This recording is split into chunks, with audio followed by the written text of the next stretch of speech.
किसने सोचा था कि बांग्लादेश की टीम पाकिस्तान को ये टेस्ट मैच हराएगी। जिस तरीके से 4 दिन ये टेस्ट मैच चल रहा था, ऐसा लग रहा था कि भाई ये टेस्ट मैच लगभग ड्रॉ हो जाएगा। लेकिन आज एक ही सेशन में बांग्लादेश के बॉलर्स ने पाकिस्तान को इस मैच से बाहर निकाल दिया और इस मैच में रिजल्ट पॉसिबल हुआ। बांग्लादेश ने पाकिस्तान को 10 विकेट से पहले टेस्ट मैच में हार थमा दी और बड़ी हार है। और शायद पाकिस्तान ने कभी ये सोचा नहीं होगा कि बांग्लादेश जिनकी अभी हालात बहुत खराब है वो यहां पर आएंगे और पाकिस्तान में हमें हराएंगे, क्योंकि अभी तक बांग्लादेश ने पाकिस्तान को कभी भी टेस्ट मैच में हराया नहीं था। पहली बार बांग्लादेश ने पाकिस्तान को टेस्ट मैच हराया और पाकिस्तान की जो कमजोरियां है या जिस तरीके से पाकिस्तान क्रिकेट खेलती हुई आ रही है उसमें कोई हमें इंप्रूवमेंट नजर नहीं आ रही है। पहले एशिया कप की बात करें, वहां पर भी इसी तरह की क्रिकेट हमें देखने को मिली, फिर ओडीआई वर्ल्ड कप, फिर T20 वर्ल्ड कप और अब ये टेस्ट सीरीज। और बहुत गलतियां है पाकिस्तान टीम में और आज भी बहुत गलतियां की है पाकिस्तान ने। देखिए, अगर हम गिनवाएंगे ना, सबसे पहले शान मसूद, जिसे हम और आप समझते हैं कि भाई बोल्ड कैप्टन है, वो कैप्टनसी नजर नहीं आई। सबसे पहले अगर आप देखें तो पाकिस्तान ने पहली इनिंग्स में स्ट्रगल किया था, लेकिन उसके बाद एक लंबी पार्टनरशिप लगी थी साउथ शकील और मोहम्मद रिजवान की, और फिर आखिर में रिजवान और शाहीन शाह अफरीदी बड़ा तेज खेल रहे थे। लेकिन शान मसूद ने कहा कि भाई साहब, मैं आउट ऑफ बॉक्स सोच रहा हूं, आप वापस आ जाइए। हमने 450 रन बनाए, हमारे पास ऐसे बॉलर्स है, हम बांग्लादेश को इतना स्कोर नहीं करने देंगे। लेकिन उनको ये दिमाग में नहीं था कि बांग्लादेश के पास हमसे अच्छी बैटिंग लाइनअप है। नंबर 7 नंबर 8 तक बांग्लादेश के पास बल्लेबाजी है, क्योंकि जो मेहदी हसन मिराज है उन्होंने भाई साहब वो नंबर 8 पर बल्लेबाजी करने के लिए आए, उन्होंने 50 रन बनाए। लितन दास, जो अमूमन आप देखेंगे नंबर 3 नंबर 4 पर आते हैं, वो नंबर 7 पर बल्लेबाजी करने के लिए आए, उन्होंने भी 50 रन बनाए। रहीम ने 191 रन बनाए। तो शायद पाकिस्तान ने ये नहीं सोचा था, लेकिन बांग्लादेश के पास भाई साहब बिल्कुल सभी चीजें दिमाग में थी कि हमें किस तरह से पाकिस्तान को हराना है, और एक प्रॉपर प्लानिंग करके आए थे, क्योंकि उन्होंने इस तरह से पहली इनिंग्स खेली। 117 रन शायद उन्होंने लीड दी। उनको पता था कि भाई साहब ये जो कर्जा होता है ना 100-150 रन का, ये बड़ा भारी पड़ जाता है फिर दूसरे इनिंग्स में। और उसी सोच में पाकिस्तान पड़ गई कि भाई हमें तो पहले कर्जा उतारना है, उसके बाद हमें रन्स बनाने हैं, तो एक लंबी प्रोसेस है, और उसी प्रोसेस में वो आउट हो गए। आज अगर आप देखेंगे तो पाकिस्तान के बल्लेबाज काफी ज्यादा स्ट्रगल करते हुए नजर आए।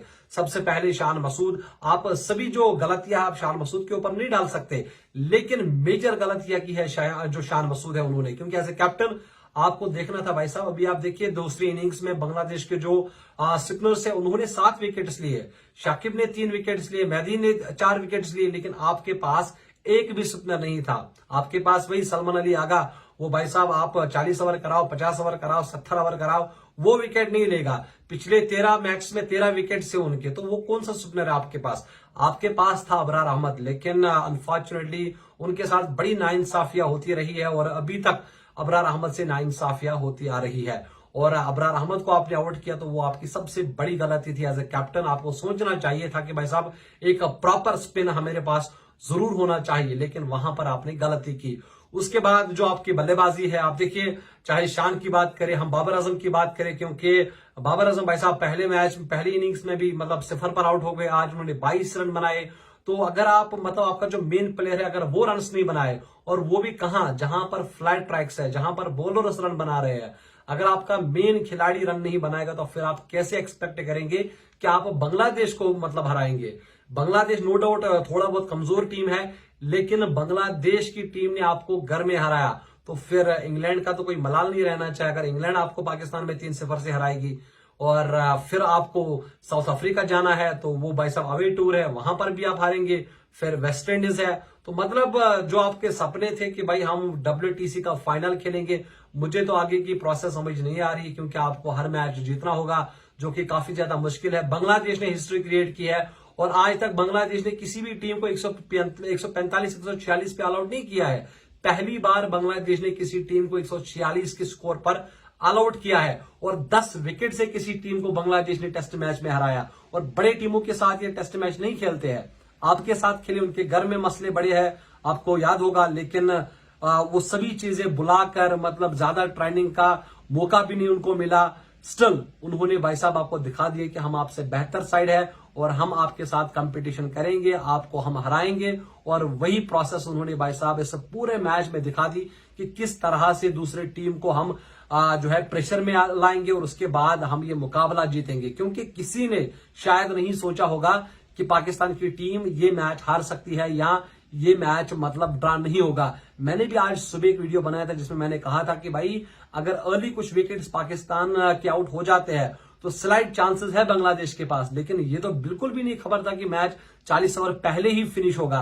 एनीवेज तारीफ बांग्लादेश के बॉलर्स की भी होनी चाहिए, बांग्लादेश के बैटर्स की भी होनी चाहिए और पाकिस्तान की जो बॉलिंग यूनिट है, चाहे आप मतलब शाहीन शाह अफरीदी की बात करें, आप नसीम की बात करें, खुरम शहजाद, मोहम्मद अली, उन्होंने उस तरह की बॉलिंग का मुजाहरा नहीं किया है। और आपको ये देखना पड़ेगा, आपको समझना पड़ेगा कि भाई साहब इस पिच पर किस तरह हम बॉलिंग करेंगे।